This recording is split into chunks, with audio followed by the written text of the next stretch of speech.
ये वीडियो मैंने specially value investors के लिए बनाया है या फिर उनके लिए जिनकी इन्वेस्टिंग स्टाइल कॉन्ट्रेरियन है। इंडिया की पब्लिक आजकल बैंक्स को लेके सबसे ज्यादा डरी हुई है। ये वही सेक्टर है जिसमें आज से कुछ सालों पहले तक इंडिया की पब्लिक आंख बंद करके पैसा लगा दिया करती थी। आज सबका ये मानना है कि बैंक्स ने जो भी लोन दिए हुए हैं वो सब एनपीए में कन्वर्ट हो जाएंगे। पब्लिक के इस डर की वजह से कुछ सेलेक्टेड बैंक्स के स्टॉक्स कुछ ज्यादा ही गिर गए हैं। और इसीलिए मैंने फेडरल बैंक के ऊपर वीडियो बनाया है, क्योंकि मैंने पाया कि इस बैंक का शेयर का प्राइस जरूरत से ज्यादा ही गिर गया है। लगभग अपने हाई से 50-60% नीचे गिर चुका है। इस वीडियो में मैंने ये आइडेंटिफाई करने की कोशिश की है कि अगर हम करंट प्राइस पे इस बैंक को खरीदते हैं तो हमें कम से कम मतलब मिनिमम कितना रिटर्न मिल जाएगा। इस मिनिमम रिटर्न को कैलकुलेट करने के लिए मैंने वर्स्ट केस पॉसिबिलिटी उठाई है। मतलब मैंने ये माना है और कंसीडर किया है कि बैंक की जो अर्निंग है जून क्वार्टर की, जो कि कम ही है, तो मैंने उसको ही कंसीडर किया है और उसे 4 से मल्टीप्लाई किया है कि एक साल की मान लीजिए अर्निंग उतनी ही रहती है। मैंने कोई ग्रोथ भी कंसीडर नहीं किया। मैंने इसके पहले जो ज्यादा अर्निंग्स आती थी वो भी कंसीडर नहीं किया। तो मैंने मिनिमम अर्निंग उठाई है, जिसकी वजह से मैं ये फाइंड आउट कर सकता हूं कि कम से कम मिनिमम मुझे कितना रिटर्न मिल जाएगा इस करंट अर्निंग पे। और इसीलिए मैंने मैक्सिमम प्रोविजन भी डिक्लेयर करने की कोशिश की है। मैंने ट्राई किया है कि मैं ज्यादा से ज्यादा प्रोविजन डिक्लेयर करूं और तब देखूं कि मुझे प्रॉफिट आता भी है कि नहीं, और आता है तो मिनिमम कितना आता है। तो बेसिकली हम इस वीडियो में करेंगे क्या, मार्केट में जो डर है उसको इग्नोर करेंगे, शेयर के प्राइस को थोड़ी देर के लिए इग्नोर करेंगे और अपने दिमाग से लॉजिकली खुद का एक कैलकुलेशन करेंगे और ये आइडेंटिफाई करने की कोशिश करेंगे कि इसमें हमें कितना प्रॉफिट मिल सकता है। सबसे पहले आप ये देखिए कि अभी जनवरी 2020 में ही इसका शेयर का प्राइस चला करता था 95 रुपीज, जो कि गिरा बहुत ज्यादा और लगभग 50-60% गिर गया और अभी करेंटली 52.65 के प्राइस पे ट्रेड कर रहा है। कैलकुलेशन स्टार्ट करने के पहले सबसे पहले हम देखते हैं कि इनका मोराटोरियम बुक कितने का है। तो आप ये देखिए इनका मोराटोरियम बुक है रुपीज 43,258 करोड़ का। अब मार्केट में एनालिस्ट क्या बोल रहे हैं कि जितना भी मोराटोरियम बुक है उसका 6% जो है वो एनपीए में कन्वर्ट हो जाएगा। तो इस बुक का 6% क्या निकल के आता है, 2,595 करोड़। और फेडरल बैंक ने ऑलरेडी 186 करोड़ का प्रोविजन डिक्लेयर कर दिया है कोविड से रिलेटेड अकाउंट्स का। तो अगर हम ये जो 6% निकल के आ रहा है उसमें से 186 माइनस कर देते हैं तो ये निकल के आता है 2409 करोड़। तो अगर हम सिर्फ मार्केट की बात सुने कि मार्केट बोल रहा है 6%, तो भैया एनपीए में कन्वर्ट हो जाएगा। लेकिन फेडरल बैंक ने तो बहुत कम डिक्लेयर किया है, जो कि है रुपीज 186 करोड़ का प्रोविजन। तो हम मार्केट की बात सुन लेते हैं और ये मान लेते हैं कि चलो फिलहाल अगर फेडरल बैंक ने रुपीज 186 करोड़ का प्रोविजन डिक्लेयर किया है, आगे जाके उसे रुपीज 2,409 करोड़ का प्रोविजन डिक्लेयर करना पड़ सकता है कोविड अकाउंट से रिलेटेड। तो यहां देखिए हमने बहुत बढ़ा चढ़ा के प्रोविजन डिक्लेयर करने की कोशिश की है। तो चलिए अब स्टार्ट करते हैं अपना कैलकुलेशन। स्टार्ट करते वक्त आप इमेजिन करिए कि आप पूरा बैंक खरीद रहे हैं।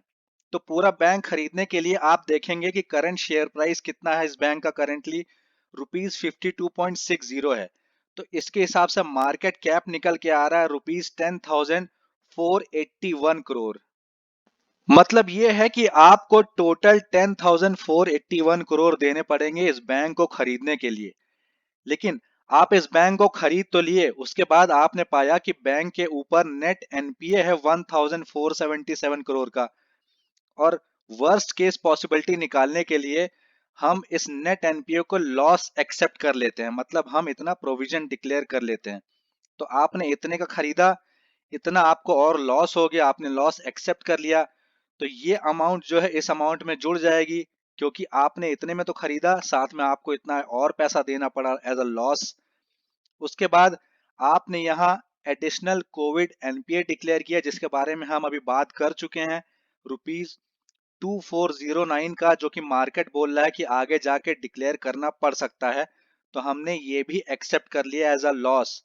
तो बाइंग अमाउंट ये है, उसमें ये अमाउंट ऐड किया मैंने, और उसके बाद ये कोविड एनपीए वाली अमाउंट भी ऐड कर दी।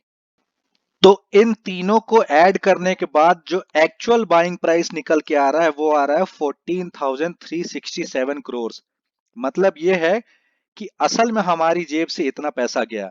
हमें लग तो रहा है कि हमने इतने पैसे में बैंक को खरीदा है, बट ये जो लॉस है वो हमारी जेब से ही तो गया।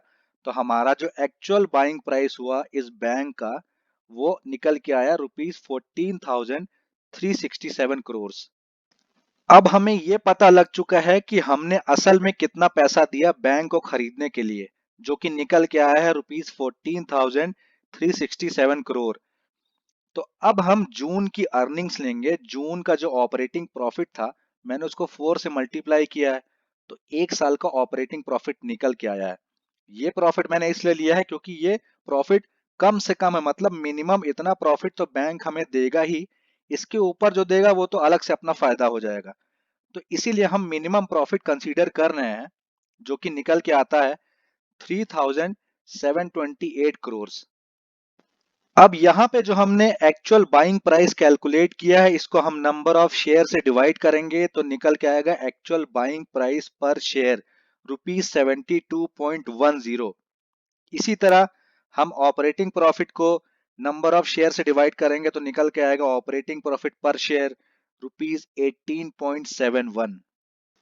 तो अब यहां से आप ये कैलकुलेट कर सकते हैं कि आपने एक शेयर का पैसा दिया ₹72.10, मतलब एक शेयर खरीदने के लिए आपने इन्वेस्ट किया ₹72, और आपको एक साल में एक शेयर पे बैंक प्रॉफिट कितना दे रहा है, ₹18.71 का।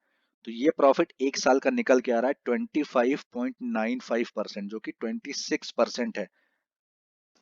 और ये 26% का रिटर्न कम से कम है। आप हो सकता है इससे ज्यादा ही पा जाओ, 30% भी पा सकते हो, 35 पा सकते हो, 40 पा सकते हो।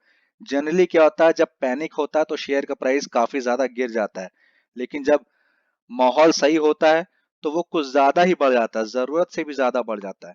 तो उस हिसाब से हो सकता है हमारा ये जो कैलकुलेशन है 26% का, शेयर का प्राइस उससे ज्यादा ही बढ़ जाए, और आपको हो सकता है 50% का रिटर्न मिल जाए, 60% का रिटर्न मिल जाए। लेकिन मेरे इस कैलकुलेशन के हिसाब से शेयर का प्राइस कहाँ तक जाएगा ही जाएगा, ₹66.24 तक तो जाएगा ही जाएगा। तो आप खरीदेंगे 52.60 पे, और ये शेयर का प्राइस यहाँ तक तो पहुंचेगा ही पहुंचेगा एक साल में। तो आपको कम से कम 26% का रिटर्न मिल ही जाएगा। एफडी में आपको मिलता है 5 से 6% का रिटर्न, यहाँ से आपको 26% का रिटर्न मिलना है। तो ये था मेरा कैलकुलेशन फेडरल बैंक के रिटर्न को लेके। आप भी अपनी लॉजिक लगाइए, अपना दिमाग लगाइए, और मार्केट में जो पैनिक है उसका फायदा उठाइए। इसी के साथ मैं ये वीडियो समाप्त करता हूं। Thank you for watching this video. Bye bye.